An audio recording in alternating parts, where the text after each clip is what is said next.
Krásný den. Dnes s vámi budu sdílet zajímavé informace ohledně našich darů, našeho potenciálu a to zda sdílet se světem naše myšlenky, postoje, anebo si to nechat raději pro sebe, protože my nikdy nevíme, jaké budou reakce našeho okolí a já bych se dnes chtěla bavit o tom, že i mě velmi dlouho trvalo, než jsem začala takhle jakoby pravidelně natáčet videa, protože ty pokusy asi před 6 lety byly vždycky takové, že jsem něco nahrála na mobil, pustila jsem to do skupinky a zhruba po nějakém čase jsem ty videa smazala, protože jsem si vnitřně nebyla jistá, jestli tím někomu neubližuju, jestli to tam nechat a jestli je to ta cesta právě sdílet to, co si kdo myslí, jestli si to nespracovávat spíš sami pro sebe, než to pouštět ven na veřejnost. Dá se na to nahlížet z různých úrovní,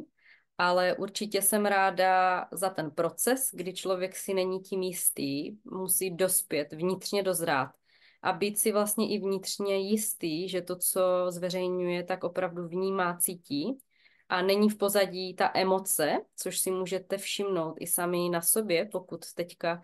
třeba děláte podobnou práci nebo s někým třeba mluvíte, ale cítíte v pozadí hodně těch emocí, tak to je takový ukazatel, takový zvedlý prst toho, že když tam je hodně silná emoce nebo hodně emocí, tak to někdy ukazuje na to, že ještě tam je potřeba dojít k nějakému vnitřnímu klidu, že tam něco irituje nás, že nás tam něco dráždí. A mě dělalo velký problém sdílet s lidmi své myšlenky, protože někde v pozadí se mi vynořovaly obavy, že tady ta informace někoho zraní, tady ta informace může být moc příjemná, lidi vám budou dávat lajky a srdíčka, psát vám, jak jste úžasní, ale potom, když otevřete kontroverznější věci, které se tak až úplně veřejně nezdílí, nebo nejsou běžné, tak najednou vám nepřistanou ty srdíčka, ale přijde vám třeba nehezký komentář o vás.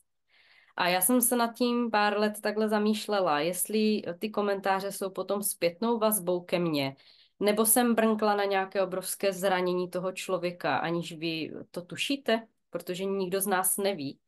Nikdo z nás netuší, co se odehrává v člověku, který stojí naproti nám. A je to vlastně taková zajímavá hra, že vy vlastně nikdy nevíte, jak to pojme ten člověk, jak zareaguje, co potom prožívá, ale my, když tam jdeme s čistým vlastně záměrem toho, že nechceme nikomu ublížit, že pouze sdílíme své postoje, názory nebo nějaká zamýšlení, tak už nemůžeme přebírat zodpovědnost za reakce jiných lidí. A když tam je v pozadí ten klid, tak potom můžeme tu práci začít dělat tak, jak jsem ji začala dělat já, téměř v 35 letech, kdy jsem došla tady k tomu, že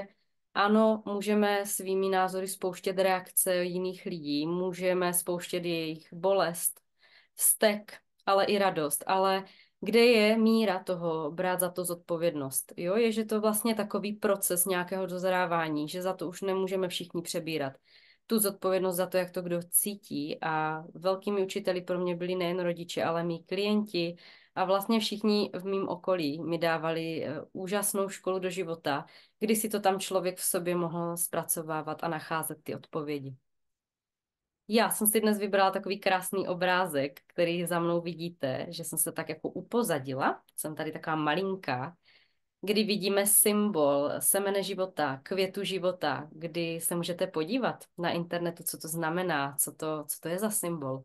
A ještě krásnější je, že jsme se nedávno s kamarádkou bavili o Ikigai. Taky se můžete podívat, co to znamená. A mě to pomohlo, já jsem se smála nad tím, jak to všechno do sebe zapadá,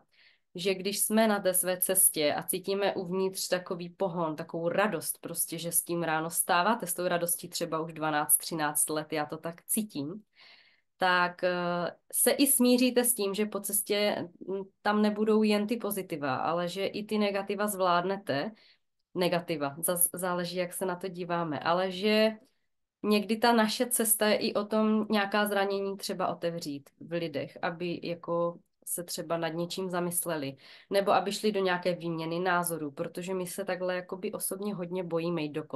do té konverzace, do toho tématu, kdy vyjádříme svůj názor a teď nás ovládnou občas ty emoce a těžko se nám kočírují. Ale je to proces toho obrovského objevování toho, jak to máme. A i to může být velký dar a cesta našeho poslání, že i když otevřeme v lidech nějaké věci, které jsou tam hodně dobře schované, tak to neznamená, že negativní reakce je špatně, ale že to tomu člověku může něco otevřít, může mu to pomoct, pokud my zůstaneme v té lásce, pokud tam není útok z naší strany, tak vlastně já v tom vnímám neskutečnou zase jinou úroveň té cesty,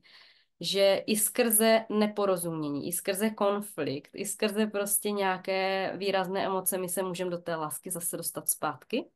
i s tím druhým člověkem, protože tam najednou otevřeme něco, co ten druhý nechtěl doposud vidět. Je tam téma, které bylo schované, takový ti kostlivci ve skříni. A vždycky je důležité zachovat tam tu lásku a ty emoce držet spíš v takové té úrovni, že je pozorujeme, než že nás ovládají.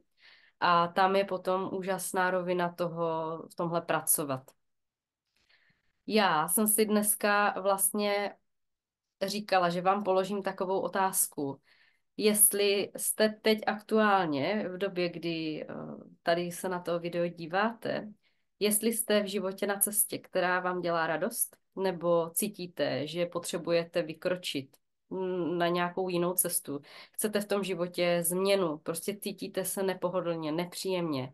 A jestli vlastně uvažujete o tom, jestli ta vaše cesta je správná, anebo jste šli nějakou dobu úplně jinou cestou, cestou svých rodičů, svých přátel, kdy vám vlastně každý říkal, co máte dělat a že to, co vy chcete, není úplně dobrý nápad. A nechali jste se třeba nechat ovlivnit, nechali jste se ovlivňovat svým okolím a teď nevíte vůbec kudy kam. A myslím, že v úterý, kdy otevřeme téma té naší vlastně vnitřní cesty, té radosti, ať už po cestě potom potkáváme kohokoliv a zažíváme cokoliv, pokud jsme v tom svém středu, což s tím je spojená ta symbolika, kterou za mnou vidíte, nebo to slovo ikigai, tak toho zvládnete. A teď je potřeba se vlastně si dneska přiznat, jestli teda jsme na té správné cestě, anebo je potřeba jít úplně jinou cestou a tam bude potřeba mít dost vnitřní síly na to, připravit se, že ten dosavadní svět se jako rozpadne. Že ta hmota, to, co jsme si stvořili nebo tvořili, klidně 5-10 let jsme si tvořili třeba nějaký paskvil, který nebyl úplně tak náš, tak on tím, že se rozhodneme jít jinou cestou, že si přiznáme, co opravdu chceme, po čem naše srdce touží. Pokud přijmeme tu zodpovědnost, tak se možná rozpadne ten dosavadní náš svět, který jsme si, je to iluze, je to výtvor naší mysli, tak se začne rozpadat. A my můžeme si říkat, tak já se rozhodl jít jinou cestou, ono je to vlastně všechno šílený, všechno vlastně tak těžký, nic se nedaří, ale ono možná je to právě ten proces rozkladu, kdy se začne teprve z toho rozpadnutého tvořit něco nového. A já vás chci dnes povzbudit, že i tohle se může stávat, že je potřeba to zvládnout, najít si kolem sebe lidi, kteří vás vyslechnou, kteří s vámi kus cesty půjdou, i když se nebudete cítit dobře, budete se cítit úplně mizerně, ale budete někde uvnitř sebe vědět, že jste vykročili na tu novou cestu a to dopadne dobře, i když se to tak nezdá. Takže vám chci popřát hodně štěstí, přeji vám krásný den a brzy na viděnou a naslyšenou s vámi, klidně v rozhovoru nebo v nějaké spolupráci, protože jsem tady a rozhodla jsem se taky vykročit, jít naproti k vám. Mějte se krásně a brzy na viděnou, naslyšenou, osobně i online. Jak to přijde, tak to přijde.